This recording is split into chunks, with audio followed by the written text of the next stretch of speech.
이제 아까도 잠깐 언급해 드렸지만 오늘부터 가게 될 나라가 이제 이스라엘입니다.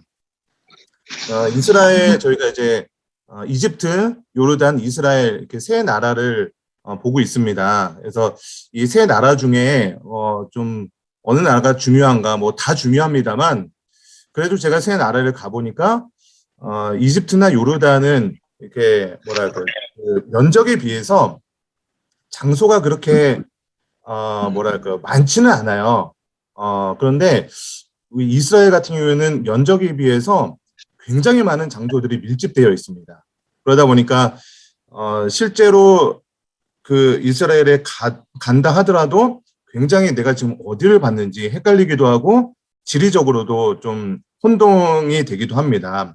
그래서 제가 오늘 이제 이스라엘 들어가기 전에 좀 뭐랄까 이스라엘 전체적인 윤곽들을 좀 알고 가셔야 앞으로 이제 한 4주 동안 가게 될 이스라엘에 대해서 좀 더 이해할 수 있게 됩니다. 그래서 일단은 전체적인 성경, 이스라엘 땅에 대한 성경의 배경을 좀 알고 가실 필요가 있어서 오늘 영상을 통해서 그 배경에 대한 부분들을 좀 공유하도록 하겠습니다. 제가 다시 공유 좀 하겠습니다.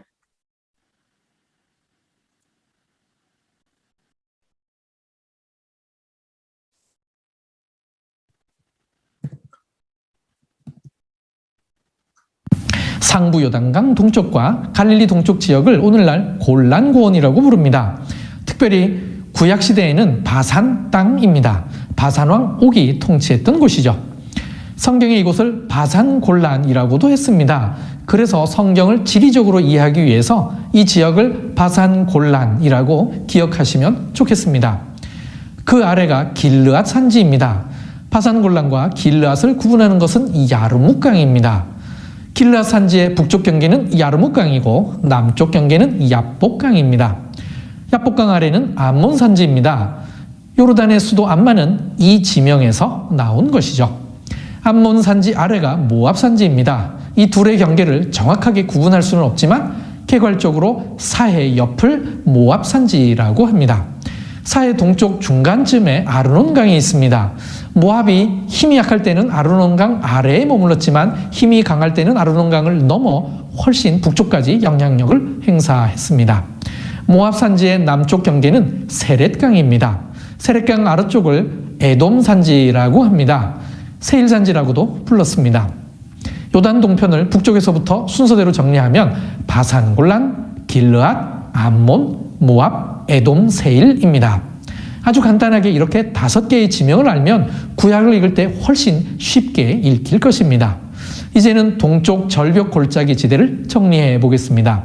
이스라엘에서 제일 높은 산 헬몬산에서부터 시작합니다. 헬몬산에서부터 갈릴리까지를 훌라 골짜기라고 합니다. 골짜기 중간에 있는 호수가 히브리어로 훌라 호수라고 하기 때문에 붙여진 이름입니다. 구약의 메론 물가라고 불리던 지역이 바로 훌라 호수입니다. 이 골짜기를 흐르는 요단강을 북요단강 혹은 상부요단강이라고 합니다. 그리고 갈릴리 호수가 있습니다. 구약에서는 긴네렛이라고 했습니다. 갈릴리 호수에서 사해까지를 요단 골짜기라고 합니다. 이 골짜기 안을 흐르는 요단강을 남요단강 혹은 하부요단강이라고 합니다. 그 다음은 우리가 잘 알고 있는 사해입니다. 성경에는 염해, 아라바 바다, 동해, 시딤 골짜기 등 여러 이름으로 불렸습니다. 사해에서 홍해까지를 성경 지리적으로 아라바 골짜기라고 합니다. 실제 구약에서는 요단 골짜기까지를 포함해서 아라바라고 부르기도 했습니다. 하지만 좀 더 세분해서 성경 지리를 구분하기 위해 요단 골짜기와 아라바 골짜기를 구분해서 지칭한 것입니다. 이스라엘의 동쪽 절벽 골짜기 지대는 헬몬산, 훌라 골짜기, 갈릴리, 요단 골짜기, 사해, 아라바 골짜기로 구성되어 있습니다. 이제는 중앙 산악지대를 정리해 보겠습니다. 갈릴리를 중심으로 상부 갈릴리, 하부 갈릴리로 구분됩니다. 여기까지는 산악지대입니다. 그런데 묘하게 중앙 산악지대를 절단하는 지질학적인 단층 활동이 있습니다. 이 단층으로 밀려나간 부분에 형성된 것이 이스르엘 평야입니다. 그래서 중앙 산악지대에 유일하게 평야가 하나 있게 되었습니다. 이스라엘 평야 아래를 전반적으로 에브라임 산지라고 부릅니다. 므낫세 지파는 요단 동편에 지파의 반이 있었지만 그곳을 길라 산지라고 하듯이 중앙 산악지대에서도 므낫세 산지라는 지명이 사라지고 에브라임 산지라는 지명 속에 흡수되어 버렸습니다. 단 에브라임 산지 중에 벳산과 가까운 곳에 있는 한쪽 귀퉁이를 길보아 산지라고 부릅니다. 사울이 블레셋과 최후의 전투를 벌린 곳입니다. 에브라임 산지 아래에 베냐민 산지가 있습니다. 사울이 베냐민 지파 출신으로 이스라엘의 초대 왕이 되었습니다. 에브라임 지파와 유다 지파와는 정치적, 지리적 완충 역할을 하는 곳이 베냐민 산지이므로 왜 베냐민 지파에서 초대 왕이 나왔는지가 이해가 됩니다. 예루살렘이 베냐민 지파와 유다 지파의 경계라고 보면 됩니다. 예루살렘 아래쪽이 유다 산지입니다. 예루살렘에서 아라드까지 산등성이가 서로 연결됩니다. 이 산등성이를 기준으로 서쪽은 유다 산지, 동쪽은 유다 광야로 구분됩니다. 유다 광야는 팬 현상으로 인해 비의 사각지대가 형성되어 만들어진 세계에서 가장 작은 광야입니다. 유다 산지와 광야 아래쪽 전부를 네게부라고 합니다. 성경에는 남방이라고 부르는 곳입니다. 중앙 산악지대를 정리하면 상부 갈릴리, 하부 갈릴리, 이스라엘 평야, 에브라임 산지, 길보아 산지, 베냐민 산지, 유다 산지, 유다 광야, 그리고 네게부입니다. 이제 서쪽 해안 평야 지대입니다. 가장 북쪽에 악고 평야가 있습니다. 당연히 이 지명도 성경에 나옵니다. 중앙 산악지대의 단층작용으로 평야가 만들어졌는데 이 단층작용이 해안 평야지대까지 밀려와 산지를 이루었습니다. 이것이 갈멜 산지입니다. 갈멜 산지 아래를 샤론 평야라고 합니다.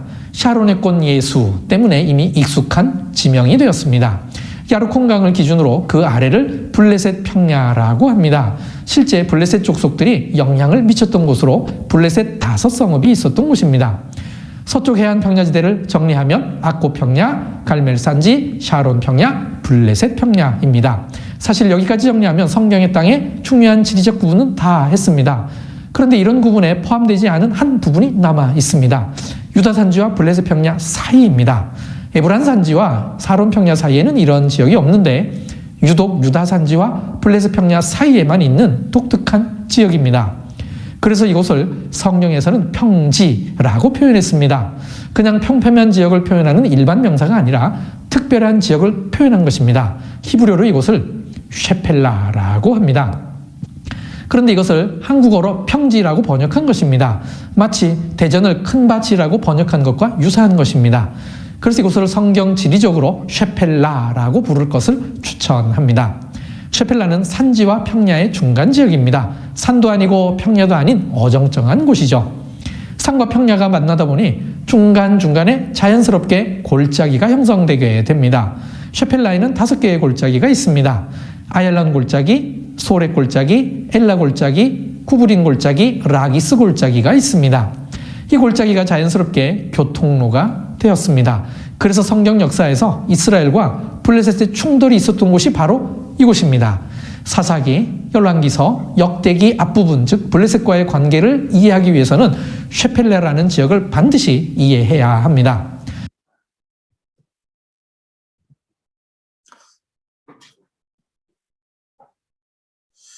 네, 여러분 소리 잘 들리셨나요? 화면이랑? 네. 아, 네. 유독 이제 화면이 좀 공유가 안 되셨다는 분이 계셔서 좀 확인을 해 봤고요. 지금 저희가 이제 이스라엘 땅에 대해서 이렇게 강의를 통해서 좀 보셨는데, 아까 보셨던 화면입니다. 제가 몇 군데를 블랭크 처리를 했어요. 강의를 얼마나 집중해서 들으셨는지, 예, 권민아 선생님이 굉장히 당황하는 얼굴을 보이시는데, 자, 혹시 뭐 이거 기억나시는 대로 하시면 될 것 같아요. 지금 제가 1번이라고 표시해 놓은 데가 있는데, 여기가 혹시 뭔지 기억나시는 분 계십니까? 네. 바산골란. 아, 네, 바산골란. 네, 대단하십니다. 네, 어느 분인지 모르겠지만, 자, 바산골란이었습니다. 자, 그리고 바산골란을 나누는 경계에 강이 하나 있었어요. 요 강이 어떤 강이었을까? 우리 야르묵 강이라는 게 있었어요. 뭐 야르묵 강은 많이 못 들어보셨을 것 같아서 그냥 넘어갔고요. 자, 바산골란 밑에의 이 지역을 혹시 네, 뭐라고요? 길르앗. 네, 길르앗. 네, 대단하십니다. 길르앗. 제가 소리만 들리니까 어느 분이 하셨는지 잘 정확하게 모르겠지만 어쨌든 자, 길르앗이라는 지역이고요. 길르앗과 이제 밑에 이 5번 지역을 가르는 기준이 되는 강이 하나 있었어요. 야복강. 아, 네, 대단하십니다. 야복강이었고요. 야복강 밑에 지역을 나도 보지를 못했네. 암몬. 네, 네, 맞습니다. 암몬 지역이었습니다. 자, 가운데 지역은 제가 블랭크 처리는 안 했고요. 제일 위에 이스라엘의 제일 위에 있는 산이 헬몬산이었어요. 헬몬산. 네, 헬몬산이었죠. 그래서 굉장히 높은 산이고요. 여기서부터 요단강의 물줄기가 시작을 합니다. 그래서 여기에 뭐 메론 물가 그런 훌라골짜기를 지나서 밑에 있는 요 강이자 바다가 갈릴리 호수, 갈릴리 바다, 긴네렛이라고 하는 데가 있고 밑에 요단강이 쭉 흐르게 되죠. 그래서 요단강을 중심으로 요단 동편, 요단 서편 이렇게 말씀드린다고 말씀드렸고요. 여기 이제 갈릴리 지역이다 보니까 6번 지역을 상부 갈릴리 그리고 7번 지역을 뭐라고 할까요? 그럼요. 하부 갈릴리? 네, 상부가 있으면 하부도 있겠죠. 그래서 이 지역은 주로 이제 산지입니다. 산지. 산지가 되고 이스라엘 평야 지역이 중간에 있다고 했고 요 밑에를 길보아 산지. 왜 그 사울이 죽은 길보아 산에서 사울이 죽었잖아요. 네. 그래서 그 길보아 산지가 이쪽 근처고요. 요 밑에 있는 9번 지역이 에브라임 산지입니다. 그리고 그 밑에 산지가 베냐민 산지. 그래서 그 12지파의 땅 분배받은 거하고 조금 연관이 있습니다. 그리고 왼쪽, 이쪽은 이제 지금 완전히 왼쪽은 지금 지중해 바다거든요. 그래서 지중해 바다를 끼고 있는 쪽이 주로 다 평야 지역입니다. 그래서 아코 평야, 갈멜 산지 지나서 샤론 평화 이렇게 좀 이런 지역이 있습니다. 이거는 자주 보셔야 돼요. 그래서 한 번에 우리가 이제 새겨지기가 좀 쉽지 않기 때문에 그래도 제가 좀 이렇게 진행을 해봤고요. 그 밑에 지역을 한번 보겠습니다. 가운데에 사해가 있고요. 사해 오른쪽 이 1번 지역을 혹시 저요. 네, 이 지역을 뭐라고 하는지 모압. 네, 모압 맞습니다. 그리고 아르논강 여기는 세렛 시내 혹은 세렛 강이라고 하는 지역이고요. 요 4번 지역을 암몬, 모압 그리고 뭐죠? 에돔. 네, 에돔, 세일 산지라고도 하는 지역이 있었고요. 그다음에 요 유다 산지 그리고 여기에 광야가 하나 있어요. 사해 바로 옆으로 혹시 기억나십니까? 네. 유다광야. 네, 감사합니다. 유다 광야가 있었고요. 요 7번 지역을 네겝, 남방 지역이라고 얘기하기도 합니다. 네, 네게부. 네, 네겝이라고 하기도 하고 네겝이라고 하기도 하죠. 음, 자, 요 맨 왼쪽 지역을 8번 지역을 블레셋. 네, 블레셋 평야라고 하고요. 블레셋 사람들이 주로 살고 있었죠. 블레셋 출신의 그 장수, 키 큰 장수 누구죠? 골리앗. 네, 맞습니다. 골리앗이 이 블레셋 출신이죠. 그리고 요 블레셋 지역이 지금 현재 이스라엘로 하면은 가자지구입니다. 가자지구. 블레셋. 이렇게 생각하시면 될 것 같습니다. 가자. 이제 네, 전체적인 이제 성경 이스라엘 그 땅에 대한 위치를 어느 정도 알고 가시면 좀 도움이 될 것 같고요. 자, 이제 오늘은 예루살렘 지역을 좀 주의 깊게 볼 예정이에요. 예루살렘이 굉장히 특이한 지역입니다. 어떤 지역이냐면 세 가지 종교가 짬뽕이 되어 있어요. 짬뽕이라기보다도 서로 공존하고 있는 거죠. 그리고 이 세 가지 지역이 공존하고 또 이스라엘 자체도 두 나라가 굉장히 분쟁이 계속 이어지고 있죠. 이스라엘과 팔레스타인 지역이 계속해서 뭐 미사일 쏘기도 하고 뭐 거의 뭐 전쟁을 방불케 하는 그런 분위기가 나오게 되고요. 지난번에 이제 이스라엘 그 국경을 넘는 것이 굉장히 쉽지 않다라고 말씀드린 이유도 이런 어떤 분쟁과 폭탄 테러와 이런 것들이 있다 보니까 이스라엘 지역에 무장한 군인들이 계속해서 상주하고 있습니다.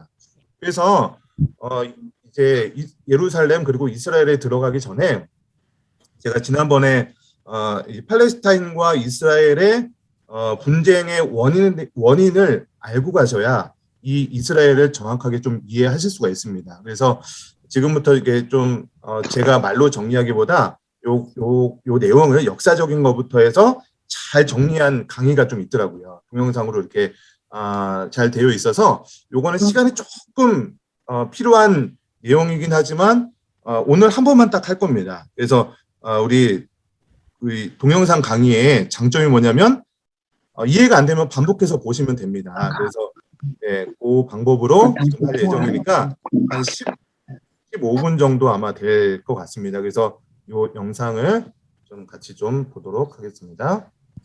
이스라엘 팔레스타인 분쟁은 중동 문제의 대표적인 것으로 역사적으로 보면 수천 년 묵은 갈등입니다. 그래서 이들이 왜 싸우는지 아직도 문제 해결이 왜 안 되는지를 알아보려면 역사를 알아야 하죠. 특히 이스라엘이 어떤 나라인지 그리고 유대교와 이슬람교에 대해서 알아야 하는데요. 이 분쟁은 고대 중동에서 탄생한 유일신을 믿는 종교들 간의 갈등이기 때문입니다. 먼저 이스라엘 현재를 알아보자면요. 이 나라는 레반트 지역 서쪽 팔레스타인에 위치한 작지만 강한 나라입니다. 흔히 탈무드와 유대교 그리고 중동 전쟁의 신화로 잘 알려진 나라고 3만 제곱킬로의 작은 땅에 900만 명이 살고 있죠. 70년대까지는 텔아비브가 임시 수도였고요. 80년대에 예루살렘을 수도로 정했는데요. 예루살렘은 유대교, 기독교, 이슬람교 이 세 개 종교의 성지로 온전히 유대인들만의 소유가 아니라서 지금까지 큰 논란이 있습니다. 특히 미국이 최근에 예루살렘을 이스라엘의 수도라고 인정해주면서 아랍 국가들과 무슬림들의 반발을 사고 있죠. 이스라엘과 중동 문제는 이렇게 종교 문제가 끼어있기 때문에 복잡한데요. 유대교, 기독교, 이슬람교는 모두 아브라함 계통의 종교로 이들은 모두 중동에서 생겨난 유일신을 믿는 뿌리가 같은 종교입니다. 하지만 이 세 개 종교가 모두 같은 신을 믿고 있지만 종교와 종파에 따라 해석의 차이가 있어서 서로 간에 갈등이 있는 거죠. 이들 중에 유대교가 가장 먼저 생겨나서 예루살렘에 성전을 지었고요. 또 나중에 예수가 예루살렘에서 부활하고 기독교가 탄생했습니다. 또다시 수백 년 후 선지자였던 무함마드가 예루살렘에서 천사 가브리엘의 안내로 천국을 여행한 후 이슬람교가 태어났죠. 이렇게 예루살렘은 유대교, 기독교, 이슬람교와 매우 특별한 관계가 있는 도시로 어느 종교만의 소유가 아니라서 이와 관련한 수많은 논란과 갈등이 있는 겁니다. 아무튼 이스라엘이 유대교를 믿는 유대인 단일 민족 국가처럼 보이지만 실제로는 그렇지 않은데요. 유대인은 목의 혈통이거나 유대교인이면 유대인으로 인정받을 수 있는데 인구의 75%가 유대인이고요. 나머지는 아랍계, 아프리카계 유대인들로 구성되어 있습니다. 디아스포라를 거치고 시온주의가 19세기 말부터 유행한 이후 세계 각지에서 유대인들이 현재 이스라엘로 이주해 왔는데요. 이들은 대부분 에티오피아 등 아프리카와 러시아와 유럽에서 왔습니다. 그래서 이스라엘은 이런 다양한 인구 구성 때문에 내부적으로는 갈등도 많은데요. 여러 나라에서 다양한 언어와 문화적 배경을 가진 유대인들이 한 곳에 모였기 때문이죠. 그래서 현재 이스라엘은 백인계 유대인이 상층을 형성하고 아랍계 유대인들이 하층을 구성하면서 양극화와 함께 사회적 갈등이 매우 빈번하다는데요. 이런 상황에서 유대교가 우리는 하나라는 정체성을 만들어주는 역할을 하고 있답니다. 특히 이스라엘 건국 초기는 사방에 적들 투성이었고 인구가 적었기 때문에 빠른 통합을 위해서도 유대교는 매우 중요했죠. 아무튼 이런 내부 갈등을 극복하면서 현재 유대인들은 팔레스타인의 터를 잡았고 그러다가 80년대 이후 눈부시게 경제적으로 성공했습니다. 하지만 이 과정에서 이스라엘은 팔레스타인을 둘러싸고 아랍 문명과 오랜 갈등 관계에 놓이게 되었죠. 이런 문제적 지역인 팔레스타인은 요르단강 서쪽 지중해 연안에 위치한 곳으로 기원전 3000년경부터 사람들이 모여들었고 문명의 요람으로 유명한 곳입니다. 이곳에서 세계적인 종교들이 탄생했던 것도 우연이 아니었던 거죠. 특히 이곳에 살았던 유대인들은 유일신 하느님을 섬기겠다는 약속을 하고 팔레스타인 지역을 선물받았다고 주장하는데요. 하지만 유대인들이 이집트에서 노예 생활을 하다가 팔레스타인에 다시 도착했을 때는 이곳에 오랫동안 살던 사람들이 있었습니다. 그리고 유대인들은 유일신 하느님의 명령으로 이 팔레스타인에 사는 사람들을 쫓아내고 다시 이곳의 주인이 되었죠. 그리고 다윗 왕 시절부터 그의 아들인 솔로몬 왕 통치기까지 팔레스타인의 패권을 차지하고 그들은 유대인 왕국을 건설한 뒤 예루살렘의 유대교 성전을 건축했습니다. 이후 예루살렘은 유대인들 최고의 성지가 되었고 지금까지도 제일 중요한 도시로 인정받고 있죠. 하지만 짧은 전성기를 보낸 후 이스라엘은 분열 시대에 들어서게 되었고 이 시기에 유대인들의 나라는 두 나라로 쪼개졌습니다. 그 후 유대인들은 아시리아에 의해 멸망당하고 또 얼마 안 가서 아시리아를 무너뜨리고 유대인들의 땅을 차지한 바빌로니아의 지배를 받았습니다. 계속해서 유대인들은 근동을 통일한 페르시아 제국에 봉사하다가 동방 원종으로 페르시아를 무너뜨린 알렉산더 제국의 노예가 되었습니다. 그리고 기원전 1세기에는 팔레스타인 지역이 로마 제국에 편입되면서 엄청난 박해를 받게 되는데요. 이때 로마군에 의해서 유대교 성전은 완전히 파괴되었고 유대인들은 박해를 받아 오랫동안 살던 팔레스타인에서 쫓겨나 세계를 유랑하는 민족이 되고 말았습니다. 이것이 그 유명한 디아스포라라고 불리는 사건이죠. 이후 유대인들은 2000년 동안 유럽과 세계 각지에서 흩어져 살아야만 했고 각종 차별을 받았습니다. 나라 없는 민족으로 현지에 동화되려고 노력했지만 결국 그들은 이방인일 뿐이었죠. 그리고 디아스포라 이후 유대인들이 쫓겨난 팔레스타인 지역은 아라비아에서 탄생한 이슬람의 지배를 받으면서 무슬림들에게는 매우 중요한 성지가 되었습니다. 무함마드가 예루살렘에서 알라의 도움으로 밤하늘 천국을 여행한 후에 이곳에 이슬람교의 성전을 세웠기 때문이었는데요. 아무튼 이때부터 예루살렘은 메카, 메디나와 함께 이슬람 상대 성지 가운데 하나가 되었고 이슬람 제국의 칼리파들은 대대로 이곳을 매우 중요하게 생각했습니다. 무슬림들은 지금까지도 이 예루살렘 성전에서 무함마드가 하늘로 승천했다고 믿고 있죠. 이렇게 유대인들이 세계를 유랑하는 오랜 시간 동안 예루살렘은 무슬림들의 땅이었고 그들의 성지로 추앙받고 있었습니다. 그러다가 11세기부터 13세기까지 기독교도들이 몰려와 예루살렘을 한동안 정복했는데요. 로마 교황은 이 교도들이 예수가 부활한 성지인 예루살렘을 지배하는 것을 그냥 두고 볼 수 없었고 십자군을 조직해 원정을 보냈던 것이었습니다. 하지만 살라딘이 이끄는 이슬람 군대가 십자군을 물리치고 이슬람의 성지를 회복한 후부터는 약 700년간 예루살렘은 다시 무슬림들의 지배를 받았습니다. 이렇게 지금까지 살펴본 간략한 팔레스타인과 유대 역사를 보면 예루살렘은 유대교가 약 1000년, 기독교가 약 400년, 이슬람교가 약 1300년을 각각 지배했던 곳인데요. 이렇게 예루살렘은 유대교, 기독교, 이슬람교의 주요한 성지로 발전해온 역사를 가지고 있기에 오늘날까지 세계 종교 신자들은 각자 나름대로 예루살렘의 소유권을 주장하며 갈등을 벌이고 있는 것입니다.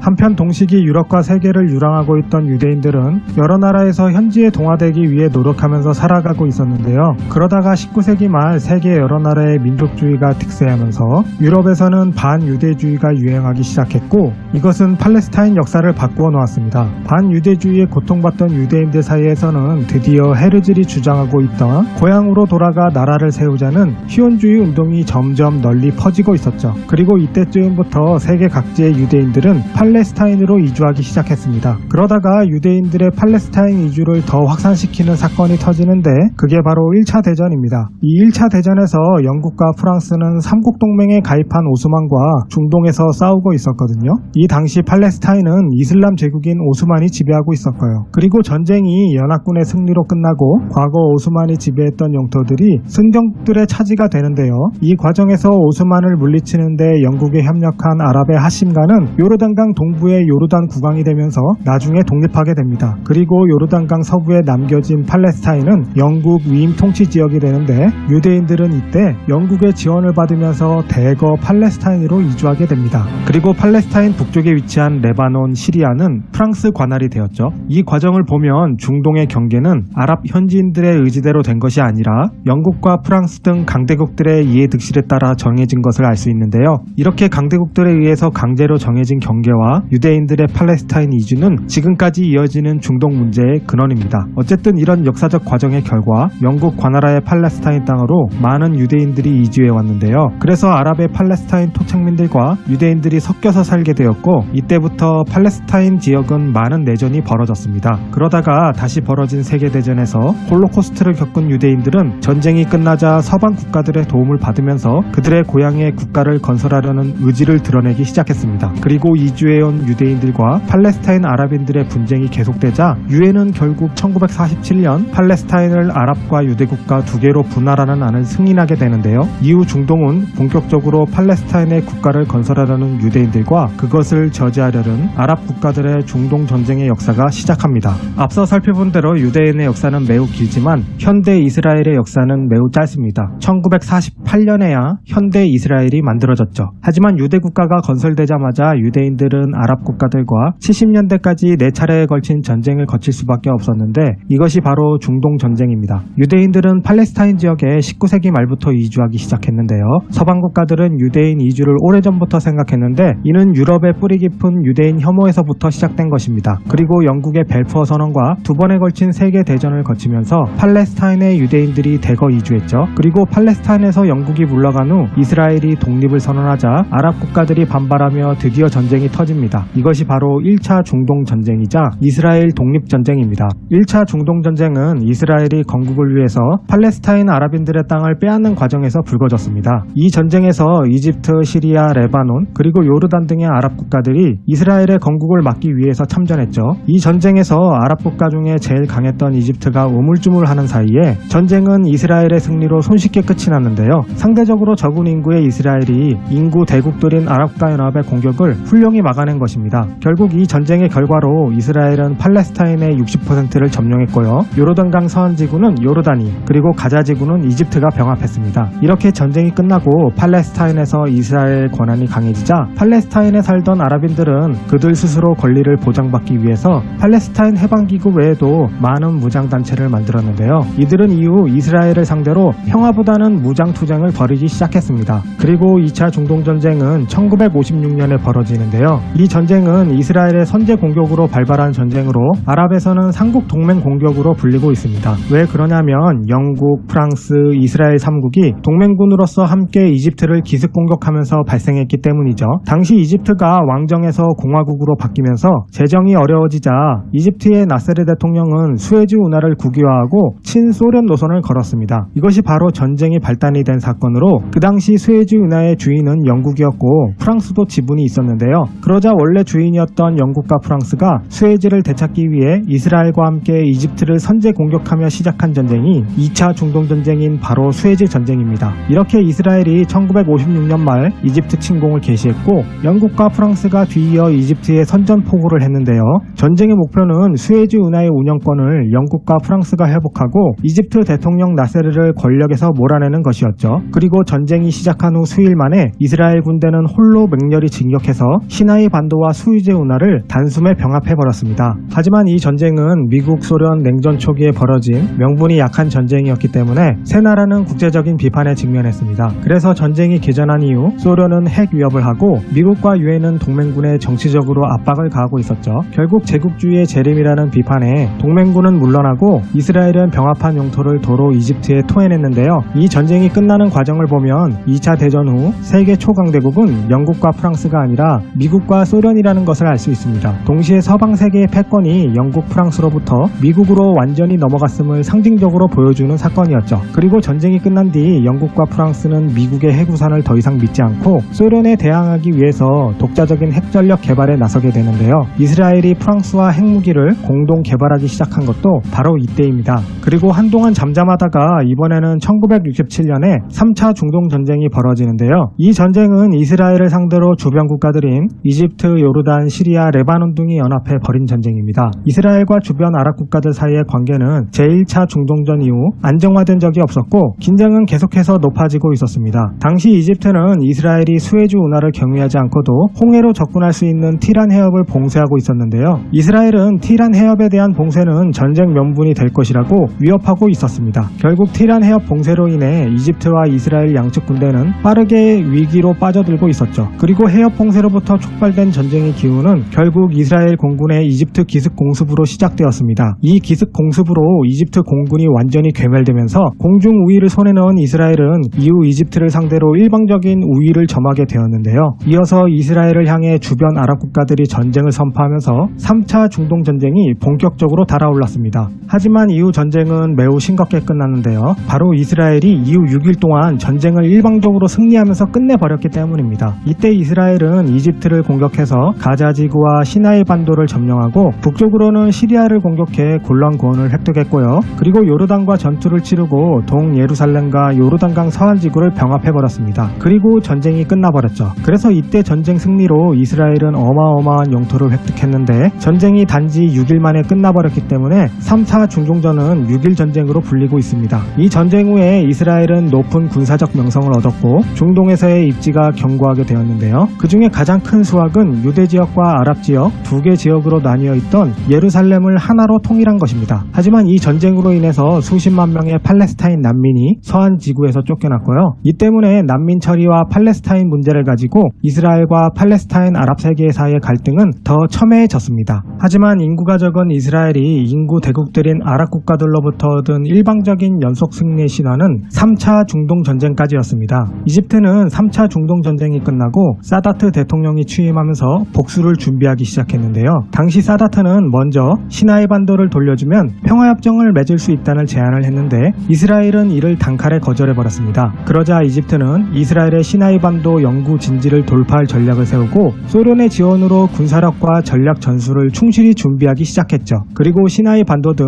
여러 영토를 돌려받기 위해서 이집트와 시리아가 주축이 된 아랍연합군은 하늘과 육지 해상에서 동시에 이스라엘을 기습 공격하면서 전쟁이 시작되는데요. 이게 바로 1973년에 벌어진 4차 중동전이자 용키푸르 전쟁입니다. 이렇게 잘 준비된 아랍연합군의 공격으로 전쟁 발발 초기에 이스라엘은 엄청난 고전을 했는데요. 아랍연합군은 스웨즈운하 동부 지역으로 진격하고 남쪽 시나이 반도와 북쪽 골란고원에서 이스라엘을 전방위적으로 압박할 수 있었습니다. 하지만 이후 미국의 무기 지원으로 힘을 회복한 이스라엘의 반격이 시작되었고 전쟁은 양측에 모두 큰 피해를 입히기 시작했죠. 이때 이스라엘은 인구 대국들 사이의 소국인 자신들에게 핵무기가 필요하다고 보고 오랫동안 프랑스와 함께 개발해 놓은 몇 기의 핵무기를 가지고 있었는데요. 당시 이 전쟁에서 이스라엘은 핵무기를 사용할 위기까지 몰릴 만큼 고전하고 있었습니다. 하지만 전쟁 막바지 힘을 회복한 이스라엘군이 골란고원에서 시리아군을 가까스로 막아내고 다마스쿠스를 다시 포위할 정도까지 몰아붙였고요. 이어서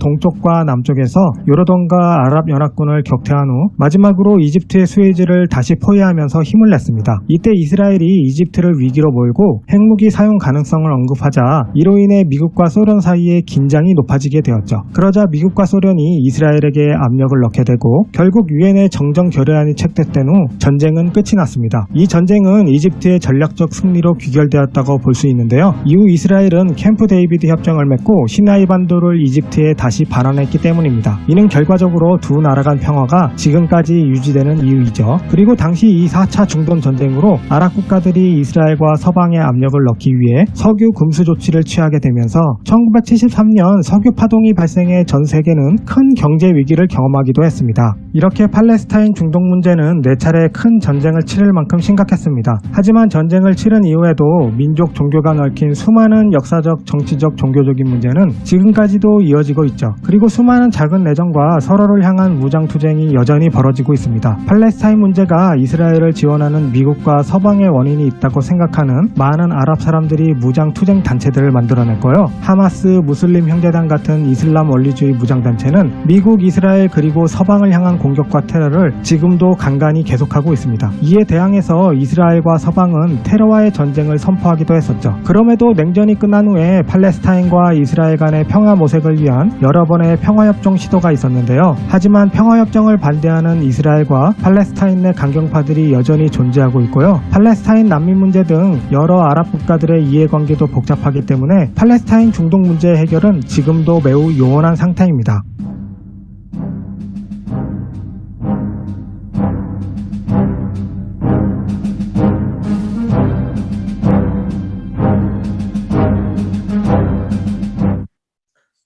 네, 이렇게 굉장히 짧은 시간에 이스라엘의 역사, 또 전체적인 그런 중동의 역사를 좀 봤는데 그래도 이해가 한 번 들으면 이해가 되실지 어떻게 모르겠지만 지난번에도 유대인 역사와 이슬람의 역사 할 때 조금 다뤘던 내용이다 보니까 아마 조금 이해가 되시지 않을까 좀 기대를 해봅니다. 자, 이제 본격적으로 예루살렘에 들어가 보도록 하겠습니다. 여러분 이스라엘 지금 전 이제 광경을 보고 계신데 이스라엘에 가시면 멀리서도 가장 잘 보이는 사원이 하나 있습니다. 여기 보시면은 이렇게 황금색으로 반짝반짝 거리는 이 어떤 사원이 하나 있어요. 그래서 어디 가서도 이것을 볼 수 있는데요. 이것이 그 대표적인 이슬람 사원입니다. 근데 요 이슬람 사원이 사실은 솔로몬 성전이 지었던 위치에 이제 이슬람 사원이 세워져 있는 거예요. 그래서 먼저 우리 예루살렘 들어갈 때 요 가장 잘 보이는 이 황금 돔 사원이라고 합니다. 그래서 요 사원의 실제적인 내부의 영상을 좀 보고 이야기를 나누도록 하도록 하겠습니다. 일단은 예루살렘에 대해서 아시아와 아프리카 대륙을 잇는 요충지에 좁고 길게 자리한 이스라엘의 관문은 텔아비브입니다. 경제 수도 텔아비브에서 1시간을 달려 예루살렘으로 갑니다.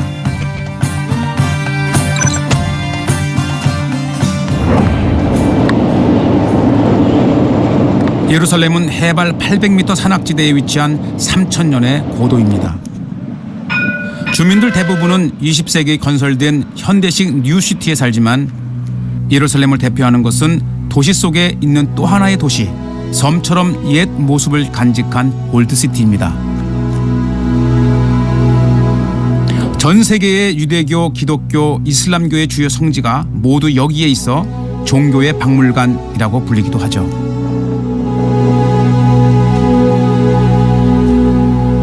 또 둘레 4km에 달하는 예루살렘 성벽 안에 3,000년 역사의 흔적이 켜켜이 쌓여 있으니 타임캡슐이기도 합니다.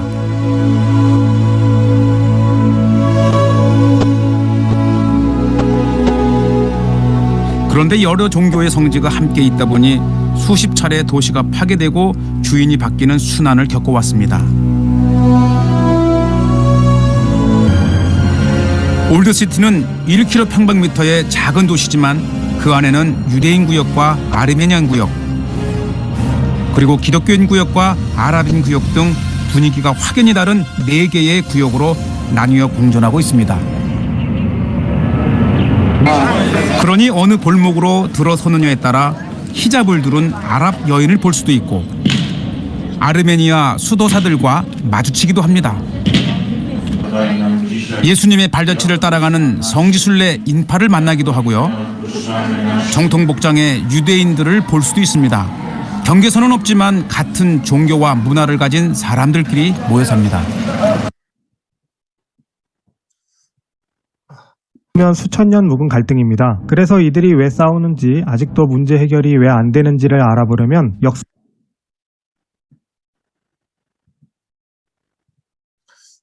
네, 우리 영상에서 보셨듯이 화면에 보이는 이 가운데 부분이 이제 이렇게 녹색 테두리로 있는 것이 이 올드시티입니다. 올드시티라고 하는 것은 예전에 이제 이스라엘 성벽이 쌓여져 있는 이 예전 성정터가 있는 거를 이제 올드시티라고 하는 거고요. 제가 아까 말씀드렸던 그 황금 돔 사원이 요 오른쪽 중앙중에 있습니다. 이렇게 바위의 돔이라고 되어 있는 이 부분에 그 이제 황금 돔 사원이 있고요. 요 황금 돔 사원이 이슬람 사원이다 보니까 요 오른쪽 윗부분이 이제 이슬람 교도가 이제 그런 이제 관할하고 있는 그런 이슬람 교도 지역이고요. 그리고 여러분 들어보셨을지 모르겠지만 요 성벽 서쪽 성벽이라고 되어 있는데 이 성벽을 통곡의 벽이라고 얘기합니다. 그래서 유대교도들이 여기 이제 이스라엘 성전이 무너졌던 것을 통곡하면서 더 이상 이 이스라엘 성전으로 가지 못하는 그 상황을 보면서 통곡했다라고 하는 것이 이제 여기 통곡의 벽이고요. 이 지역을 유대교도 지역이라고 얘기를 합니다. 그리고 그 왼쪽으로 보면은 뭐 저도 성지순례 갔을 때 잘 안 갔지만 아르메니안 아까 그런 사람들 구역이고요.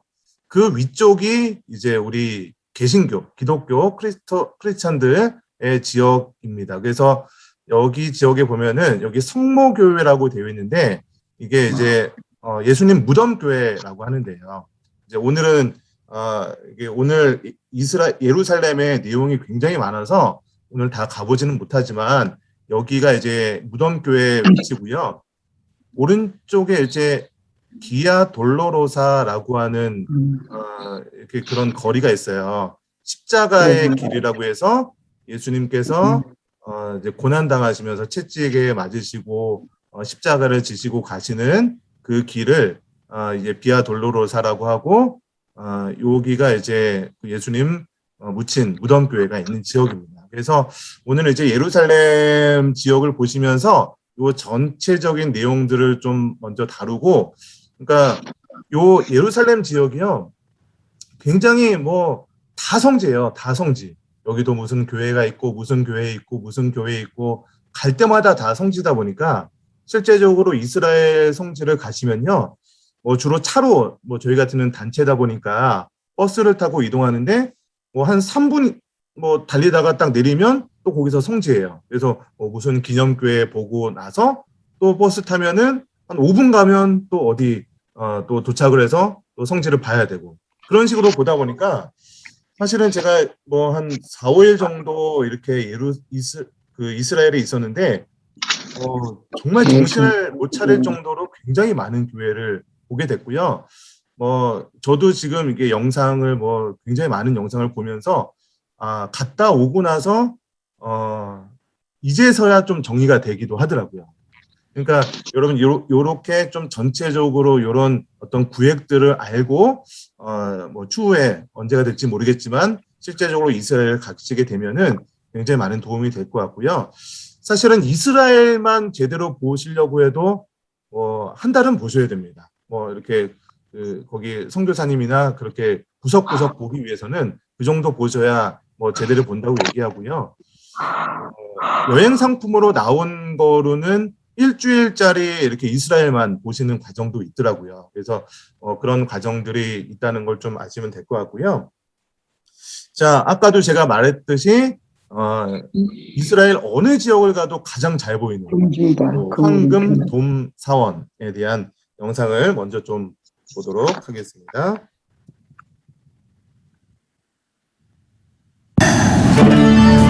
자, 이 모습을 보시기만 하면 저 황금둥을 보시지만 네. 저것이 이렇게 모형인가요? 성전이 네. 섰었던 곳입니다. 아, 원래 이렇게 성전이 있었던 곳인데 저렇게 모스크로 바뀌어 있는 거군요. 사실 유대인들에게는 네. 이러한 하나님께 이 번제를 드리면서 그렇죠. 예배할 수 있었던 네. 지성수가 있던 곳이라고 하는 네. 더없이 거룩하고 거룩했던 장소죠. 네, 솔로몬이 건축했던 바로 그 성전의 모습을 저희가 지금 모형으로 그래서 이 성전산이 건네다 네. 보이는 곳에 네. 이렇게 유대인들이 이 성전의 네. 모습을 재구성하는 것을 보였고요. 네. 이 안에 들어가시게 되면은 제일 먼저 눈에 띄는 것이 네. 이 황금둠. 황금돔. 네. 저 실제 금이랍니다. 아, 이게 저게 다 금이에요? 예. 오. 그리고 성전이 있던 곳이지만 네. 지금은 이 무슬림들의 무슬림들이. 아주 굉장히 거룩하고 중요한 네. 이제 그 예배처가 됐고요. 아까 그 모하메드가 승천했다는 그런 곳이라고 예, 말씀하셨어요. 이 안을 네. 들어오면 네. 야, 저도 이렇게 완벽하게 리모델링이 끝난 이후에 이 모습을 처음 보는데요. 예전엔 물론 됐지만은 점점 화려해지고 네. 이제 이슬람의 종교적 색칠을 띠는데 네. 이것이 황금둠, 바위돔의 가장 핵심을 이루는 그렇죠. 이 바위 굴에 들어와 있습니다. 네. 아마 메카와 메디나에 이어서 이 무슬림 세계에서 가장 중요한 거룩한 성지이지요. 네. 바로 요 바위 동굴에 구멍이 뚫려 있는데 바로 이 구멍이 마호메트가 승천을 했다라고 하는 네. 전설적인 장소입니다. 그렇군요. 이 안에 네. 들어오면요. 네. 정말 이 성전이 섰던 곳이고 네. 또 이 이슬람, 이 무슬림들에게는 이 마호메트를 기념하는 그러네요. 최고의 성지 중에 하나서 네. 들어가는 것 자체가 굉장히 경건합니다. 그렇군요. 여기가 어떻게 보면 개신교인들에게도 굉장히 의미가 있는 곳이고. 아브라함 때문에 그렇죠. 그렇죠. 그러니까 또 우리는 네. 오히려 이 안에 들어가게 되면 네. 하나님 이 아브라함이 바로 이곳에서 이 이삭을 바쳤다고 번지로 하는. 드리려고 했던 곳이다. 그 네. 아브라함의 믿음을 생각하면서 그렇죠. 이 은혜를 생각하면 더없이 네. 은혜로운 곳입니다. 그렇다면 이 황금돔이 지금 현재 형태로는 언제 지어진 건가요? 이것이 694년경에 네. 처음으로 이제 이 말리크라고 하는 네. 그 이슬람 아랍의 왕이 네. 이곳에 제일 먼저 황금의 그 바위 둠을 짓는데 화려하지만요. 네. 이 이제 다음에 보게 될 에락사 사원인데 이곳이 완전히 바위산이었기 때문에 네. 지금부터 그러니까 7세기 말에 네. 694년에 세워진 그 원형의 모습을 90% 갖고 있는 건물입니다. 그렇군요. 지금 그리고 이 복원 작업이 어느 정도 끝난 그러니까 리모델링이죠? 모습을 네, 저희가 본 거죠. 구조는 네. 그대로입니다. 그런데 우리가 이곳을 나가서 가게 될 에락사 사원은 네. 이 기슭을 땅을 메꿔서 네. 에락사 사원을 졌기 때문에 70%가 원형의 모습을 잃었대요. 아. 이 지진으로 무너지면서 네. 그런데 이곳은 90% 원형의 모습을 그대로 갖고 유지하고 있고요. 있는. 네. 내부를 보세요. 이 점점 이 중요성을 강조하면서 네. 이슬람 문화, 네. 건축 예술의 극치입니다. 그렇군요. 예. 어떻게 보면 저희가 또 이곳을 통해서 이슬람 문화의 어떤 그런 분위기를 또 살펴볼 수 네, 있는. 우리는 무조건 그런 이곳에서 유명한- 아브라함의 믿음, 네. 이삭을 바치라고 했던 아브라함을 생각하면서 네. 들어가 보면 더없이 우리에게는 의미 그렇죠. 있는 네. 장소가 되고 비록 화려하게 되어 있지만 이것은 이슬람 문화니까 네. 그냥 우리에게는 이게 이슬람 문화구나 하는 그냥 참고 정도로 보고 네. 우리는 끝까지 이것을 그렇죠. 들으면서 우리의 신앙을. 아브라함의 믿음의 조상 아브라함의 믿음을 보면서 이곳을 이렇게 돌아볼 수 있습니다. 네. 그러니까 이제 이 사우디아라비아의 이제 메카와 메디나에 이어서 3대 성지가 된 이 예루살렘 사실은 이게 다 전설이에요. 네. 이 코란에 뭐 예루살렘을 갔단 말도 없고 그저 뭐 나이트 저니 어느 여행을 갔는데 갔다. 이들이 이곳이라고 주장한 것뿐이죠. 그러니까 어떤 분명한 근거나 논리가 있는 건 아니네요. 없지요. 그냥 네. 그들의 하나의 이제 지칙에 의해서 이곳이 세워지고 네. 이렇게 이 화려하게 자신들의 종교를 꾸민 그 현장을 이렇게 보시게 됩니다. 네, 정말 화려하게 해놨네요. 바로 요 바위입니다. 어. 요 바위가 이 아브라함이 이삭을 바치려고 했던 네. 그 바위고 네. 그러나 또 이제 이슬람에서는 이곳이 이제 그 승천의 땅 바로 구멍 아까 제가 네. 안에서 어. 들어도 봤지만 그 구멍을 위에서 이렇게 네. 보시게 되죠. 그렇군요. 여기서는 지금 슬퍼요. 네. 이 거룩한 이 성전이 있던 장소에 완전히 그 이슬람인들의 네, 성경 무슬림들이, 공부와 네. 기도의 장소가 됐다는 것이 무슬림들이 기도하고 성경 공부를 하는 예, 장면이군요. 뭐 제가 이 계속해서 이건 이제 훈련을 받는 거라 그래요. 이렇게 이제 코란을 읽는 네. 연습을. 그래서 완전히 이제 이슬람의 성지 아마 그래서라도 네. 이스라엘이 제가 한 20여 년 전만 해도 성지 순례로 오면 이 곳을 들어가 봤었는데 네. 이곳을 금지시킵니다. 그래서 이들은 입장료를 받고 요곳이 네. 예수라고 하는 이름이 적혀 있는 거래요. 아, 그래요? 또 왜 예수님의 이름이 이 성전 안, 이 바이듬 안에 있냐 했더니 네. 이 아담에서부터 마호메트까지 있는 네. 그 선지자 중에 하나였던 것이고 자, 요 모습을 보시면 오른쪽은 이게 설계도래요. 설계도. 그러니까 그때 당시에는 이 설계를 그림으로 그린 게 그릴 수가 아니고 없고. 모형을 작게 만들고 네. 진짜 이 바위 틈을 만든. 옆에다가. 그렇지만 이 설계도로 썼던 것도 얼마나 이 정교하네요. 정교한지 또 하나의 그러한 이제 건축학적 의미를 갖고 네. 이렇게 많은 사람들이 방문을 합니다. 저희가 그래도 여기 들어갈 수 있는 거죠? 기독교인들도 충분히 들어가서 그러니까 볼 수 있는 이 건가요? 대표적인 네. 이스라엘과 이 팔레스타인의 분쟁의 장소이기 네. 때문에 매일 아침 7시서부터 한 11시까지 일시적으로만 시간 오후에 제한이 1시간 정도 있군요. 이렇게 해서 네. 요것이 이제 우리가 볼 에락사 사원의 네. 십자군 시대 때의 바로 이 기둥, 이 오리지널입니다. 아, 이게 지금 십자군 시대 때 어떤 흔적을 보여주는 그 기둥이 예, 남아있는 이제 우리가 안으로 이제 모습을. 들어가기 전에 제가 네. 밖에 모습을 일부 좀 보여줬는데 네. 바로 요것이 이제 비잔치 시대 때 또 십자군 시대 때의 네. 그 건축을 이루었던 네. 이 입구를 보시게 되면 저게 이제 아치형인데 저게 전형적인 십자군 시대 때의 네. 교회 입구의 모습들입니다. 아, 그렇군요.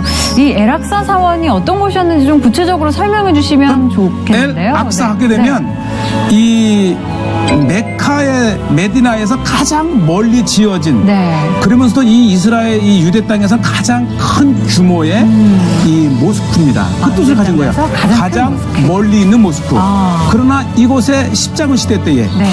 이 아름다운 교회를 지어놨던 거예요. 자, 들어가시게 되면 이제 아마 이제 십자군 시대 때의 건물 구조를 좀 아시게 되면 이 네. 지금 왼쪽은 다 무너졌던 것을 재건축을 했지만 지금 보이는 곳에서 오른쪽 보여지는 지금 보여지는 이곳에 보면 곳. 육중한 십자군 시대 때의 기둥이 기둥과 남아있네요. 또 이 아치로 되었던 교회의 오리지널 모습을 보고 계신 겁니다. 지금은 모스크지만 저희가 이 남아있는 모습을 통해서 십자군 시대 때 정말 아름다운 교회였다는 예, 것을 그러면서 알수 십자군 있죠. 시대 때 네. 본부 이 기둥들 참 역사적인 오리지널들을 보고 계신데 비록 에락사라고 하는 모스크에 이긴 하지만 네. 이곳이 십자군 시대 때에 또 일부 가장 오래된 일부의 모습들을 이렇게 보관을 하면서 그러니까 사실 이 터 자체가 이 언덕을 이렇게 수평을 만들어서 네. 이 교회를 지었기 때문에 기저가 탄탄하지 않습니다. 그래서 조금만 지진이 나도 무너지면 또 짓고 무너지면 또 짓고 오히려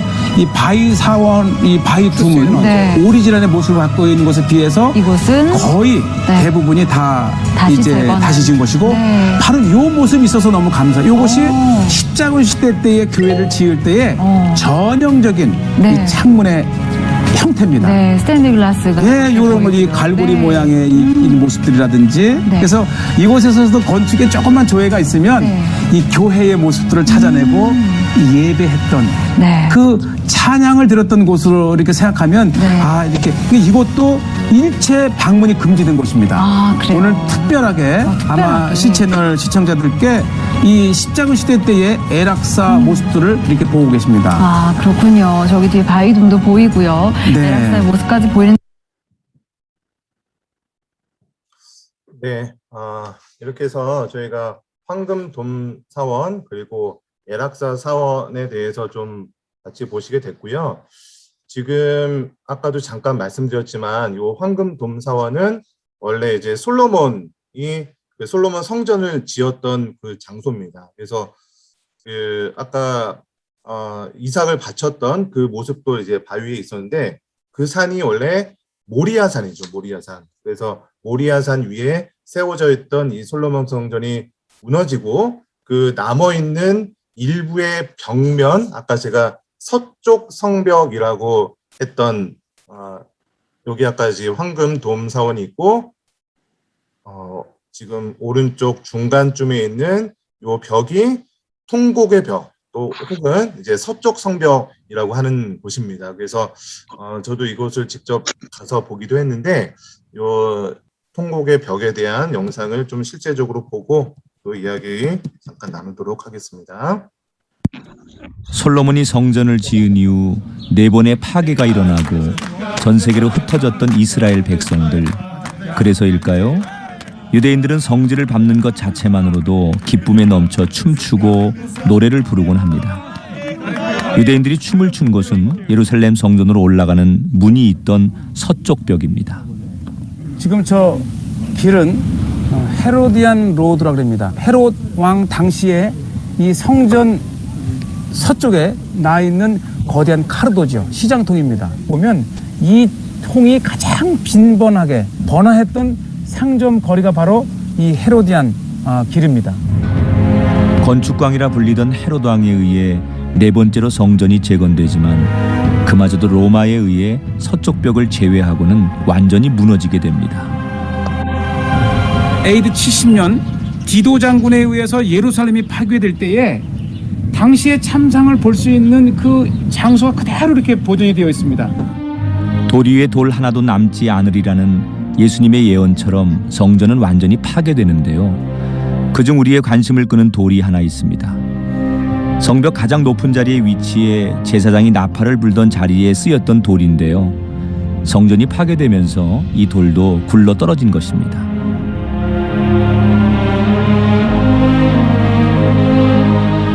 왕이 성전으로 들어갈 때 사용했던 문의 성벽 모서리에 있던 돌입니다.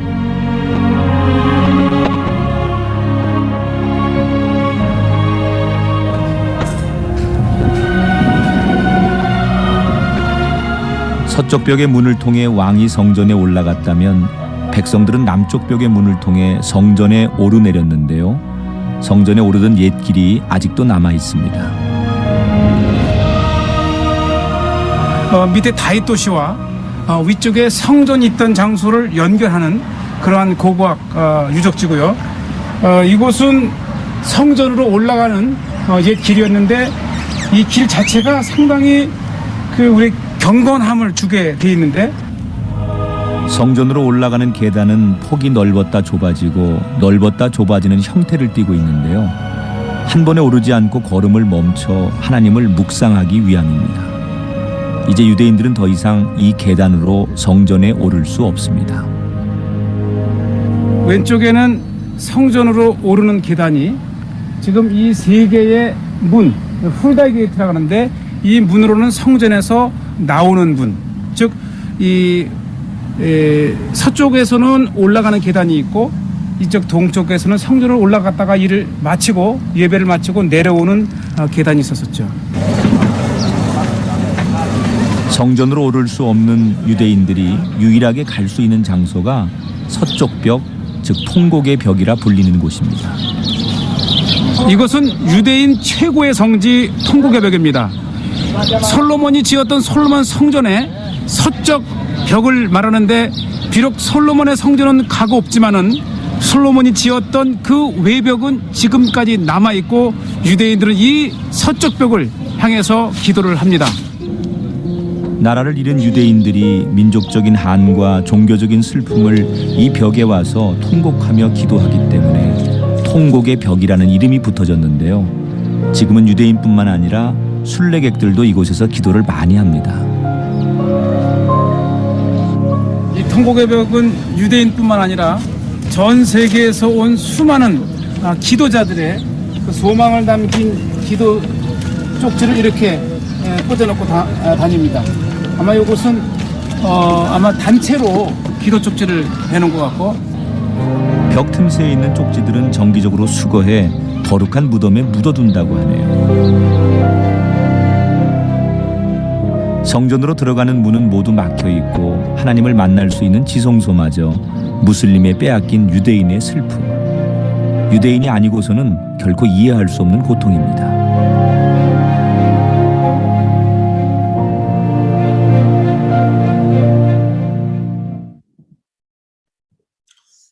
네, 이렇게 통곡의 벽에 대한 영상을 좀 보시게 됐고요. 다시 아까 보셨던 지도로, 그러니까 계속 내가 봤던 장소가 지도상에 어디인지를 확인하시면서 이스라엘은 보셔야 이렇게 혼돈을 피할 수가 있습니다. 아까 말씀드렸던 그 황금 둠사원 이쪽이 있었고요. 통곡의 벽이라는 것이 이쪽입니다. 이쪽 서쪽 벽이었고, 아까 그 에락사 사원 여기 있었죠. 그래서 지금 요 지역을 보시게 됐고요. 제가 실제로 요 통곡의 벽에 가서 찍은 사진인데, 제가 위에 머리에 하얀 게 하나 있는데 보이시죠? 요겁니다. 요게 뭐냐면 키파라고 하는 거거든요. 키파. 그러니까 이 통곡의 벽에 가기 위해서는 모두가 이 키파를 써야 갈 수 있습니다. 왜냐면 하늘에서 하나님께서 보고 계실 때 머리를 가려야 된다. 그런 의미를 가지고 이렇게 키파를 꼭 쓰게 돼 있고요. 키파는 꼭 있어야만 되는 게 아니고 이 통곡의 벽을 들어갈 때 입구에 비치가 되어 있습니다. 그래서 들어가실 때 사용하고 반납을 하시면 되고요.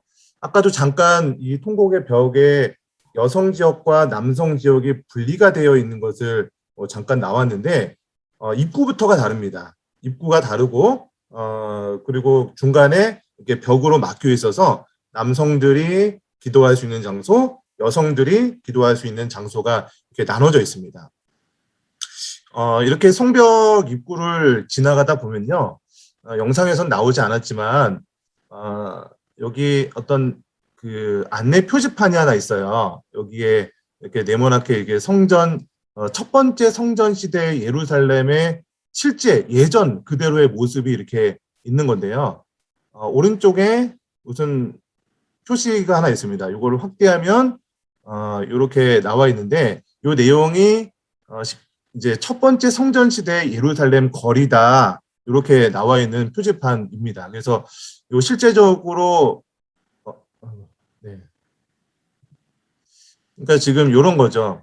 이 성전에 원래 있는 바닥들은요, 지금 세워져 있는 예루살렘 도시보다 훨씬 더 아래에 있습니다. 그러니까 지금 왼쪽 요 바닥이 당시에 첫 번째 성전 시대에 있었던 바닥의 모습들이고요.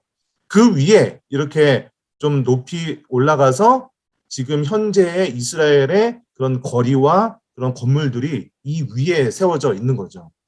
그러다 보니까 실제적으로 예수님 당시에 혹은 1세기나 그 전에 있었던 어떤 유물들이나 무덤들이나 어떤 그런 모든 고고학 자료들은 땅 속에 이미 들어가 있습니다. 그리고 그 세월이 지나면서 그 위에 계속해서 순차적으로 건물들이 이렇게 쌓이면서 요 이스라엘이 예루살렘 성전이 이렇게 지어진 거예요. 여기도 보시면 요게 땅 밑에 아까 제가 들어갔던 요 입구로 들어가서 있는 모습들입니다. 그래서 요렇게 이런 어떤 기둥들이 있는데 요 기둥들이 원래 그 당시엔 어떤 모습이었냐? 지금 화면을 보시면은 이렇게 양옆으로 이렇게 상점들도 있고 그런 이렇게 장사하는 그런 성전 입구에서 장사하는 그런 거 있잖아요. 그런 장소가 이렇게 기둥을 가지고 요 기둥이 이제 그런 모습들이었던 거죠. 이렇게 이 기둥들 조금 무너져 있지만 그 당시의 상황들을 재현해서 이렇게 되어 있는 거고요. 이 지붕 위가 지금 현재 이스라엘 현재 그 세워져 있는 그 도시라고 생각하시면 될 것 같습니다. 자, 이제 또 보실 장소는요, 다윗 도시라고 하는 곳이에요. 이렇게 지금 예루살렘, 그러니까 원래 다윗이 예루살렘을 세웠을 때 세웠던 그 예루살렘 다윗성을 비롯해서 처음 이게 도심을 만들었던 장소가 이제 예루살렘이라고 표현하고요. 저희가 아까 보셨던 성전산, 이 황금 돔사원, 에락사 사원 그런 것들이 여기 있고요. 여기서 이제 남쪽으로 쭉 조금 내려오시면은 있는 요 산이 바로 시온산입니다. 시온. 우리 뭐 찬양으로도 뭐 시온산 뭐 그런 찬양도 있고 한데 여기가 이제 시온산에 예루살렘이 세워져 있고 위에 성전산이라고 되어 있는 거는 아까도 잠깐 언급했듯이 모리아산입니다. 그래서 이 예루살렘 그 다윗 도시에서 바라보시게 되면은 오른쪽에 있는 산이 이제 감람산이 되고요.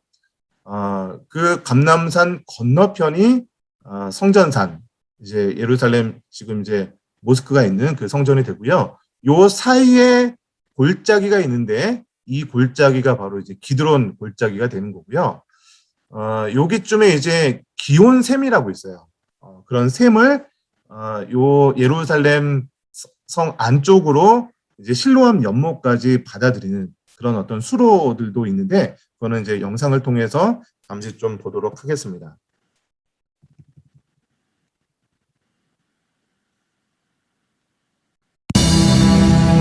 끝없는 분쟁이 일어난 도시.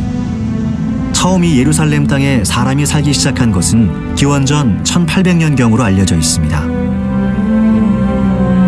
예루살렘을 크게 번창시킨 때는 다윗 왕 시절, 기원전 10세기경입니다.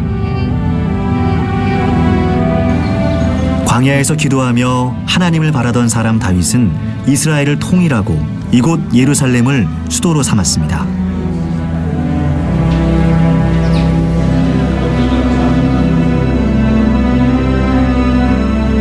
시온산에서 시작된 예루살렘. 다윗 성터 망대에서는 성경 속 예루살렘의 모습이 한눈에 들어옵니다. 저는 지금 다윗 도시의 망대에 올라와 있고요.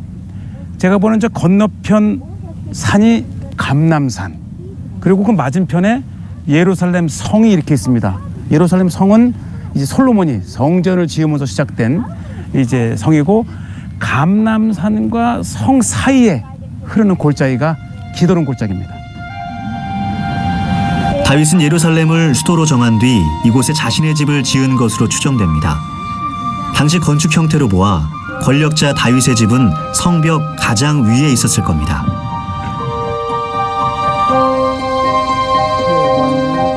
유적지 안에서는 히스기야 왕 때의 관료 이름이 발견되는 등 이곳이 다윗의 집터라는 이유들이 하나둘씩 나왔는데요.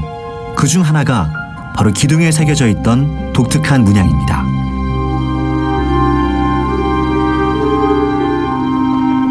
이곳에서 발견된 건축 양식인데 마치 양의 뿌리를 이렇게 마른 듯한 저 문장인데 저것이 이곳에서 발견된 거예요. 바로 다윗 시대 때의 대표적인 건축 문양. 얼마나 중요하냐면 오늘날 이스라엘의 5세켈짜리 동전에 바로 저 문양이 들어와 있습니다.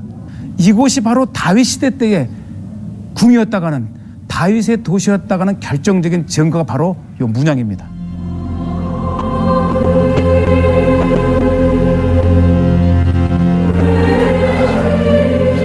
기원전 10세기경 지은 다윗 도시의 성벽과 집들. 다윗은 왜 이곳을 수도로 정했을까요? 이곳은 예루살렘 땅 중에서도 최초로 사람이 살기 시작한 곳으로 알려져 있습니다. 그 이유는 바로 메마른 땅, 이스라엘의 지형적 특성과 관련이 있습니다.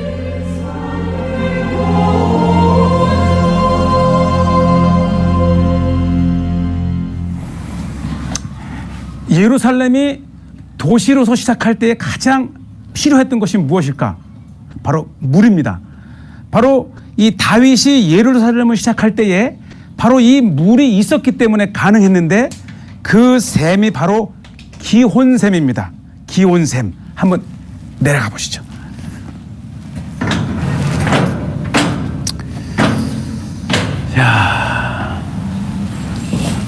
기온샘에서 깨끗한 물을 공급받을 수 있었던 다윗의 성터 아래에는 깊고 복잡한 수로가 있습니다.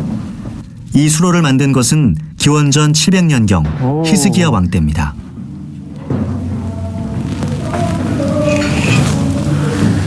바로 이 밑에 기온샘이 있습니다. 이렇게 비밀의 수갱을 파서 밖에 기온샘은 막아버리고 이 안쪽에서 비밀리에 물을 계속해서 퍼올려서 예루살렘으로 공급을 해준 거죠.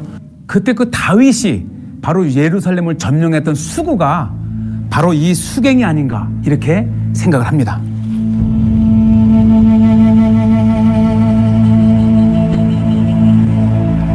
총 길이 530m. S자 구분 형태로 설계되어 당시에 뛰어난 건축 기술을 엿볼 수 있는데요. 이 터널은 기온샘의 물을 끌어들여 실로암 연못으로 보내도록 만들었습니다.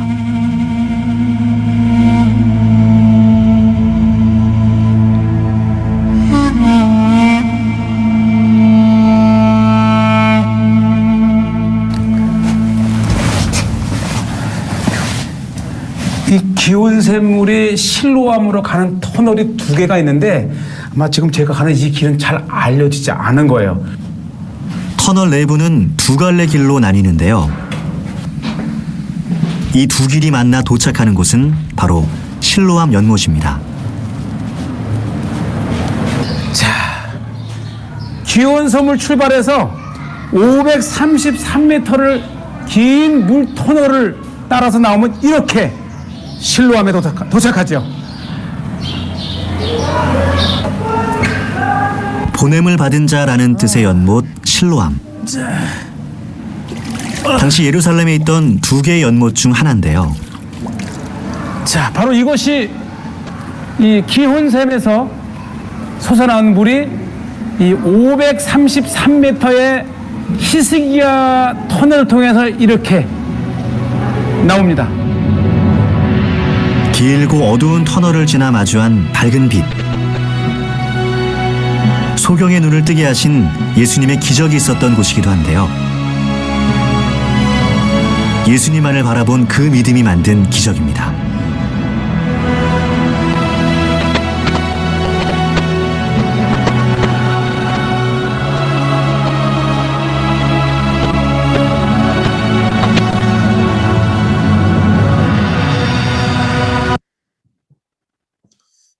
네, 이렇게 영상을 보셨고요.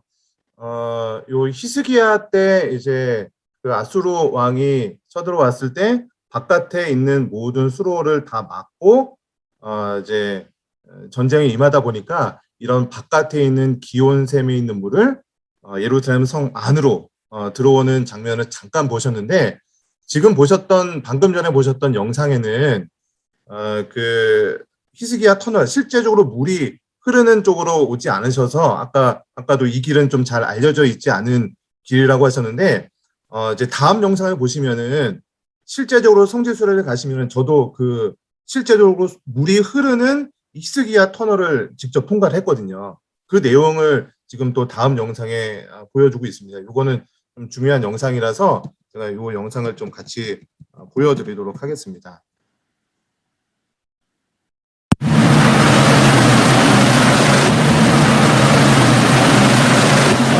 기온샘의 샘이 있는 곳입니다. 바로 이 산 밑에서 이곳에서 지금 기온샘의 시작점, 이곳에서 물이 지금 솟아나고 있습니다. 이제는 이 물이 예루살렘에 사는 사람들을 먹여 살린 샘입니다. 갑니다. 드디어 들어갑니다. 물살이 제법 세게 흐릅니다.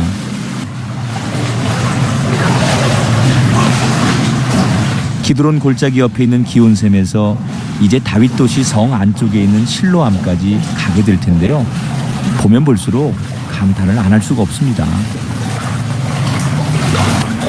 이 수로를 3,000년 전에 팠다는 것이 믿어지지가 않습니다. 당시 예루살렘의 거민들이 정가 망치 하나로 이 터널을 팠다는 것이 참 신비해요. 터널의 높이는 낮아졌다 높아졌다를 반복하는데요. 물의 흐름을 유지하기 위한 것입니다. 3,000년 전에 팠던 그곳에서 작지만 종류가 자라고 있어요. 터널의 높이뿐만이 아니라 수로를 걷다 보면 방향이 갑자기 바뀌기도 하는데요. 정확히 중간쯤 오면 이제 파나가다가 갑자기 방향을 튼 흔적이 있습니다. 한 35도에서 40도 정도가 틀어서 가는데 처음에 이렇게 모르고 파나가다가 이게 아니다 해서 다시 틀어서 가다가 또 아니다 이렇게 해서 세 번째 이 방향을 잡기까지 두 번의 이런 이제 참고했는데, 이게 이제 이 지점에서 왜 계속 파나가다가 이게 갑자기 40도를 틀어서 오른쪽으로 비껴나갔을까? 그러게요. 궁금합니다. 봉사하던 사람들은 왜 수로의 방향을 틀었을까요? 학자들은 이렇게 직선으로 가도 될 것을 S자로 돌아서 갔던 것은 저 위에 혹시 왕들의 무덤이 있었지 않을까? 그 밑으로 지나가지 않기 위해서 이렇게 S자로 팠을 것이다. 이렇게 또 추측을 합니다. 3,000년 사람들은 어떻게 수로의 위치를 파악하고 깊이를 달리하면서 파들어갔는지 그저 그 지혜가 놀라울 뿐입니다. 히스기야 터널 방문은 가장 하고 싶으면서도 사실은 막상 오면 좀 주저하는 그런 곳이죠.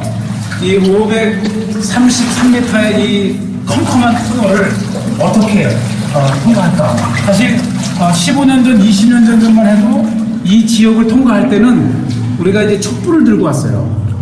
촛불을 들고 지나다가 이 안에는 미세하게 바람에 통과해 나가는데 이게 꺼지는 거예요. 꺼지면은 그 긴 거리를 아무 불빛 없이 이렇게 더듬더듬해서 통과했던 시절도 있습니다. 히스기야 터널은 기온샘과 실로암 연못에서 동시에 파들어갑니다.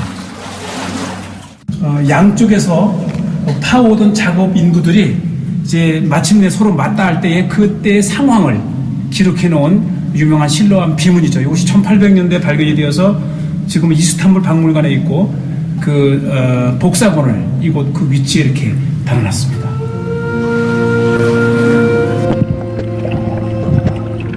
이 지점이 533m의 마지막 지점인 실로암입니다. 이 문을 나가면 이 터널 끝으로 나가면 바로 실로암, 예수님께서 눈먼 자를 고치셨던 실로암이 바로 나옵니다.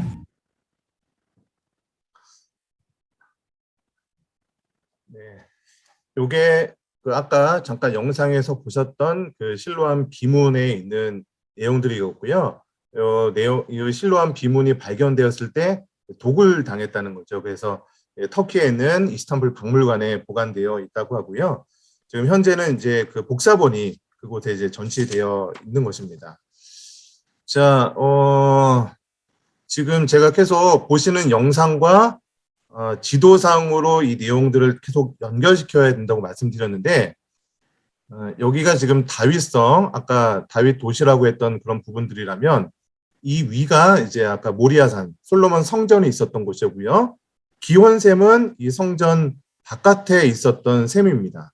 이 샘을 이렇게 히스기야 수로를 통해서 예루살렘 성전 안쪽에 실로암 그 샘이라고 있는데 실로암 그 못으로 이렇게 수로를 통해서 확장시켜서 그 당시에 복원도를 보게 되면 이런 모습으로, 아까는 지금 굉장히 실제적으로 가시면요 물이 뭐 거의 아까도 잠깐 보셨지만 뭐 거의 이제 없는 것처럼 보입니다. 근데 당시에 이 실로암 연못은 굉장히 우물이 풍부했던, 물이 풍부했던 그런 장소가 되었던 거죠. 그래서 이런 모습으로 이제 히스기야 터널이 되어 있고요.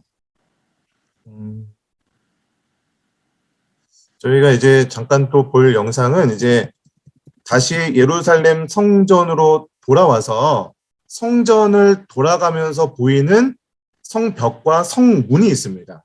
총 이제 8개의 성문이 있는데요. 이 성전 안에도 굉장히 많은 그런 이제 성지가 있지만 그 성벽을 쭉 돌아가는 그것을 보시면 이제 전체적인 예루살렘 성전의 윤곽이 좀 잡히게 됩니다. 그래서 이 영상을 통해서 성전의 문들 어떻게 생겼는지 좀 보시면 좋겠습니다. 네.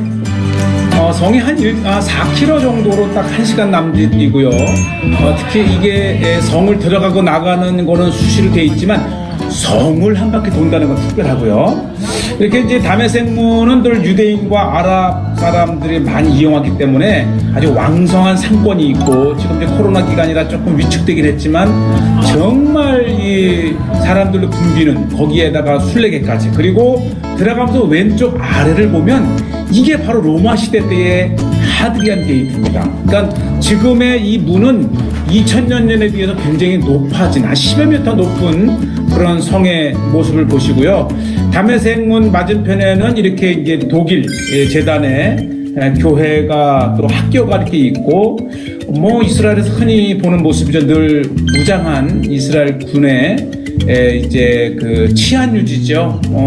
이렇게 해서 안전한 그러한 그 순례가 돼 있고, 특히 이제 북쪽 성벽을 따라서 돌다 보면은 이렇게 이 솔로몬의 채석장 또는 시드기야의 동굴이라는 곳이 나오는데, 다메섹문에서 한 200~300m를 이렇게 동쪽으로 오면은 이 성벽 따라서 성벽 밑에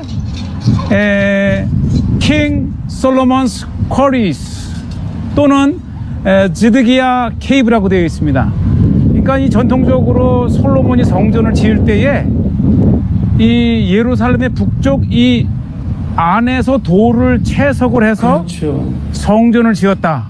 또 하나가 이 시드기야가 바벨론의 포위를 당했을 때에 이 굉장히 깊어요. 한 200m 이상도 앞으로 들어가는데 그 안쪽 어딘가에 연결된 이 통로를 통해서 시드기야가 도망갔다. 예, 지금 이제 닫혀 있어서 우리가 안을 들어가 볼 수 없지만 그래도 이 창틀로 보면 솔로몬의 채석장 시드기야의 동굴 그 안쪽은 정말 많은 예루살렘의 역사, 또 건축할 때 채석도 했지만 시드기야의 이 동굴을 통해 빠져나갔다가 하는 그런 전승도 우리가 보고, 특히 북쪽 성벽을 보고 다메섹 문을 지나서 두 번째 만나는 문이 이름이 두 개인데요. 첫째는 헤론 문, 그리고 헤론 문 위에는 저렇게 꽃이 하나 그려져 있어요. 그래서 꽃문. 예, 사실 이 문은 거의 이제 유대인들은 또 이 순례객들도 이 문은 거의 사용하지 않고 거의 이제 아랍 사람들만 사용하는 문이죠. 재미있고요. 다메섹 문을 떠나서 세 번째로 만나는 문이 바로 이 사자문입니다. 그렇죠. 또 요한복음에는 그 베데스다가 나오면서 양문 곁에 베데스다. 그렇죠. 그러니까 이게 양시장이 섰던 문이죠. 또 이제 사자가 그려져 있어서 사자문, 또 스테반 집사가 순교해서 스테반문, 또 여호사밧 골짜기로 통한다 해서 여호사밧문 등 가장 많은 이름을 갖고 있는 곳이 이 사자문, 양문입니다.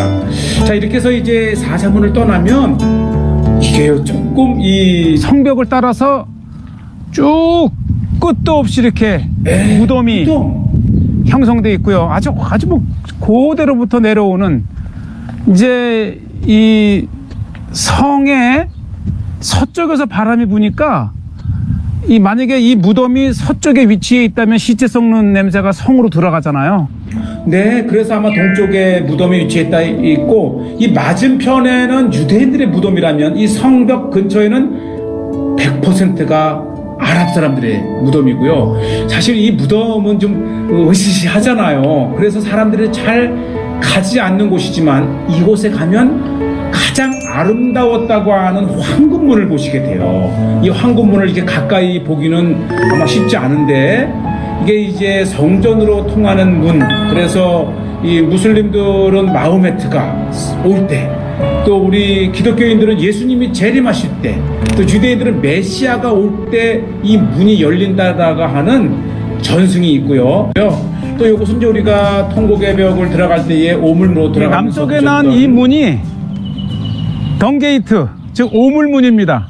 그러니까 이 예루살렘 전 지역에서 가장 낮은 곳에 있었기 때문에 이 성 안에서 발생된 쓰레기들을 이 문을 통해서 이렇게 버렸다. 그래서 오물을 버렸다 해서 오물문이라고 이름 붙여져 있습니다.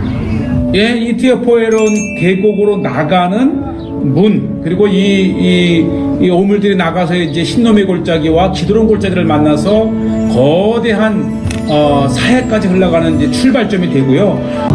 자, 이렇게 어느새 저는 이제 이 시온, 이 남쪽에 또 하나의 문, 시온문입니다. 자이언 게이트.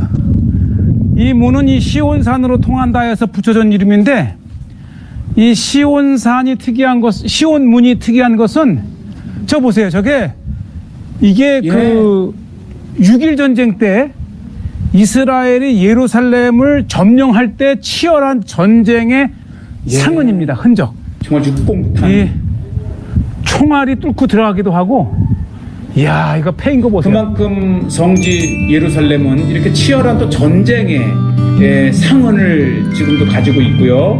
이 성문이 이렇게 이제 기역자로 되어 있어서 이 외세로부터 침입할 때 한 번에 뚫고 들어오지 못하게끔 이렇게 기역자 모양을 한 몇 문 중에 하나죠. 이 사자문이라든지 담에색문, 또 그 욥바문이 이렇게 되어 있고요. 이제 서쪽 성벽을 보면 아마 누구나가 이 모습을 보면은 마음에 감동을 주는 대표적인 예루살렘 모습이죠. 이 다윗 망대라고 하는 입구도 있고, 특히 욥바문은 굉장히 많은 순례객들이 들어가고 나가는 문이기 때문에 그렇고, 아마 이 서쪽에 있는 이 욥바문의 모습은 이미 사진과 언론을 통해서도 많이 익혀져 있고요. 특히 이제 이 욥바문의 또 오리지널 문이 기역자로 되어 있고, 요것이 미문이라고 하는 문이 지금도 있어요. 성문을 닫으면 성문을 닫고 이렇게 미문을 통해서 되는데, 이렇게 유대인들이 저녁이 되면 역시 성 안으로 기도하러 가는 모습들을 볼 수가 있고요.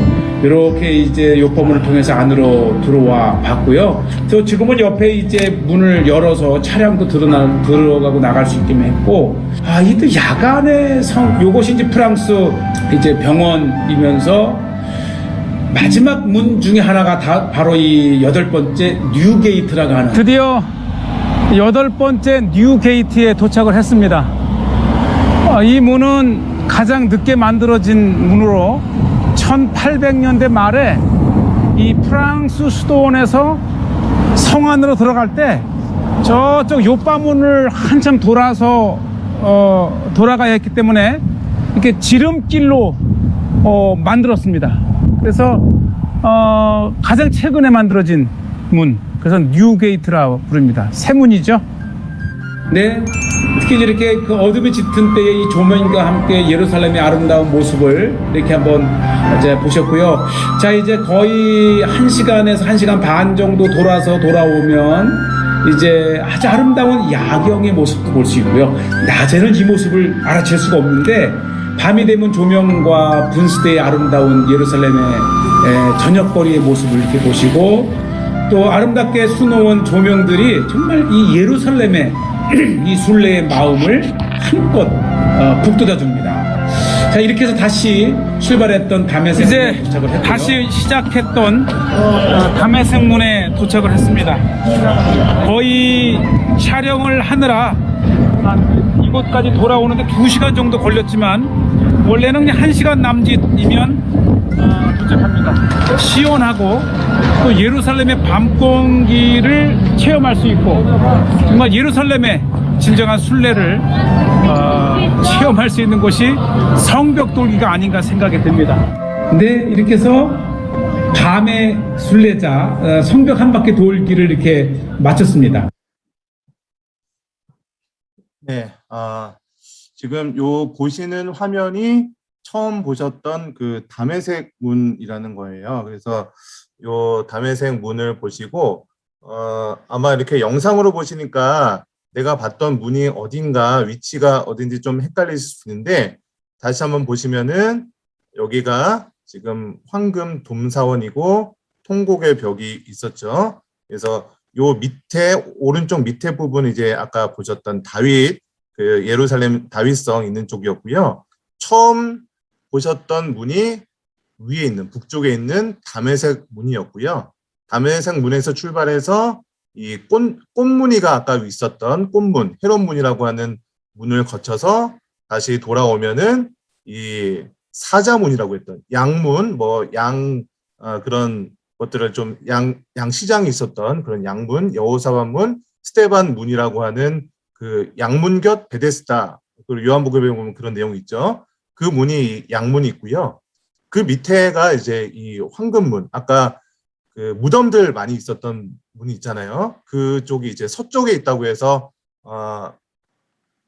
이게 동쪽에 있는 거죠. 왼쪽에 서쪽에 있으니까 서풍이 불기 때문에 이 성전 안쪽으로 그 시체 썩는 냄새가 안 들어왔다는 그 내용이 요 황금문이 있고요. 쭉 다시 돌아오면은 아까 이제 분문, 덩게이트라고 했던 그 오물문이라고 한 게 우리 성경에는 분문이라고 이렇게 나온 지역이죠. 그래서 분문 지역. 그리고 돌아오면 시온문이 있었고요. 다시 이제 꺾어 가면은 다윗 망대가 있었던 되게 아름다운 이게 망대가 있었던 다윗 망대, 울가문. 그리고 이문 그런 게 좀 있었죠. 그리고 돌아오시면 이제 뉴 게이트, 이제 새로 마지막에 뚫렸다는 뉴 게이트를 통과하면 다시 원점이었던 다메섹 문으로 돌아오게 되는 장소가 이거고요. 제가 실제적으로 그 예루살렘 성지 주변에 가면은 우리나라의 명동 같은 거리가 있어요. 제가 지난번에 벤 예후다 거리라고 이렇게 말씀드렸는데 벤 예후다 거리에 실제 좀 모습을 몇 장 좀 보여드리고요. 굉장히 아름답게 되어 있습니다. 특히 아까도 예루살렘 성벽 근처에 야경이 굉장히 아름다웠는데 요 벤 예후다 거리도 이렇게 굉장히 아름다운 어떤 커피숍이라든지 그런 문화의 요소들이 많이 담겨 있고요. 제가 직접 찍은 사진입니다. 왼쪽에 있는 거는 이 벤 예후다 거리 중간중간에 뭐 이런 거리에 앉아서 뭐 공연도 하고요. 어떤 미술 뭐 이렇게 그림도 그려주는 사람도 있고요. 굉장히 자유로운 어떤 그런 분위기 속에 있습니다. 여기에는 뭐 그런 정통 유대인들은 많이 없고요. 굉장히 젊은이들 이렇게 많이 오가는 그런 거리가 이게 벤 예후다 거리고요. 오른쪽에 있는 요 사진은 이제 키파를 요게 다 키파예요. 아까 제가 그 통곡의 벽에서 썼던 그거를 파는 되게 컬러풀한 키파들이 많습니다. 그래서 이런 장소를 좀 보게 되었고요. 요거는 제가 아까 이제 시드기야 동굴 영상인데 요거는 한 1분 30초 짧은 영상이거든요. 제가 준비되어 있으니까 요거까지만 좀 보고 오늘 좀 마무리를 하도록 하겠습니다. 이번에는 어디로 향하고 계신가요? 요것이 이제 입구는 성 밖이지만 네. 지금 들어가는 저 깊은 한 200여 미터까지를 들어가는데 예. 요것이 우리는 시드기야 동굴. 시드기야 그러나 그 동굴. 전에 네. 솔로몬의 채석장이라고 또 이름이 되어 있습니다. 네. 그래서 예루살렘에 건축을 할 때에 이곳에서 돌을 캐서 네. 이제 건축물을 재료로 썼고요. 네. 그래서 솔로몬을 아마 최초의 그 석공이라고 이렇게 해서 프리메이슨들이 이곳에서 일대 그 솔로몬을 석공으로 기념하는 네. 예식도 그렇게 볼 수도 가졌었고요. 있겠네요. 예. 자세히 보시게 되면 저게 이렇게 그냥 굴을 파 들어간 것이 아니라 일정한 크기로 돌을 네. 떼어낸 네모 반듯하게 그렇죠. 좀 흔적을 모양이 볼 수가 되어 있고요. 있네요. 그래서 이곳에 이 솔로몬의 채석장 다음에 시드기야 동굴이라고 하는 것은 바로 이 가장 깊숙한 곳에 예. 이게 이제 성전 밑으로 연결되어 있다 그래요. 네. 그래서 이 바벨론이 쳐들어왔을 때에 예. 시드기야가 이것을 통해서 성 밖으로 빠져나와 도망을 쳤다.